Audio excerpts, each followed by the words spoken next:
Good morning বন্ধুরা, আশা করি তোমরা সবাই ভালো আছো, আমরাও ভালো আছি। আর ব্লগসে তোমাদের সবাইকে জানাই স্বাগত। আজকে সকাল সকাল মেয়েকে রেডি করে স্কুলের বাসে তুলতে যাচ্ছি। তো নিচে এসে বাসের কাকুকে ফোন করলাম, উনি বললো যে রাস্তা দিয়ে বাস আসে, ওই দিক দিয়ে আসবে না, কারণ রাস্তাতে কাজ চলছে। তো অন্য দিক থেকে এলো, মেয়েকে তুলে দিয়ে বাসে আমি রেডি হয়ে নিয়েছি। হাজব্যান্ডও যাচ্ছে আমার সঙ্গে।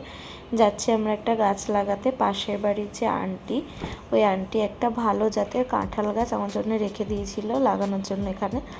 তো প্রায় 4 দিন মতো হয়ে গেছে। তো 4 দিন পরে গাছটা লাগাতে এসেছি। যাই হোক, সময় হচ্ছিল না, কিন্তু দেখো গাছটা কেমন নেতিয়ে মতো গেছে।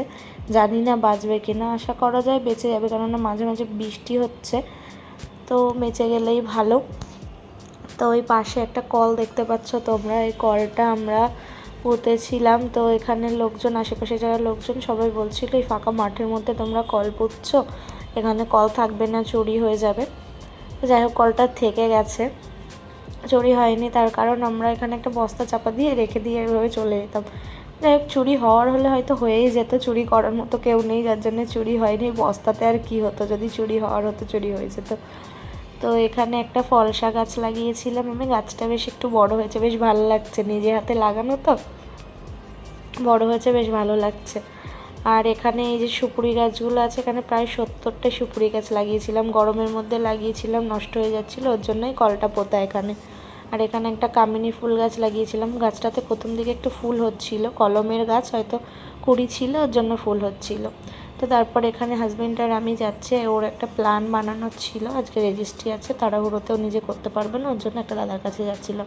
তো এখানে যাওয়ার সময় রেল গেট করেছে, দাঁড়িয়ে আছি আমরা। তো এই যে একটা আঙ্কেল, খুব তাড়া, মই নিয়ে তাও ঢুকে গেছে গেটের মধ্যে।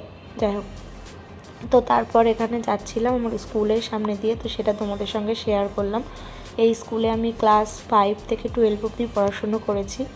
আর এই যে পাশে যে দাদাটা যাচ্ছিলো, এই দাদা হলো আমাদের বাড়ির পাশে, আমাদের যে পুরনো বাড়ির পাশেই বাড়ি দাদা। তো হাজব্যান্ড কথা বলতে বলতে যাচ্ছিলো, তো চলে এসেছি এখানে দাদার কাছ থেকে প্ল্যান বানিয়ে নিয়ে বাড়ি গিয়ে রান্নাবান্না করে খাওয়া দাওয়া করে কাজবাজ কমপ্লিট হয়ে গেছে। হাজব্যান্ড অফিসে চলে গেছে, তো মেয়ে আর আমি একটু এসেছি দিদির বাড়িতে। তো দিদির বাড়িতে, এটা হলো আমার মামাতো দিদির বাড়ি। তো এখানে আসার পরে, এটা হলো আমার নাতি সম্পর্কে হয়, দিদির নাতি মানে আমারও নাতি। আগের দিন যে বোনঝি আমাকে মেকআপ করিয়েছিল, ওই বোনঝির ছেলে। তো খুব কিউট, ওকে যা বলা হচ্ছিল সব কিছু রিপিট করছিল। আমার মেয়ে ওর সঙ্গে অনেকক্ষণ খেলাধুলো করলো, বেশ আনন্দ মজায় অনেকটা সময় কেটে গেল।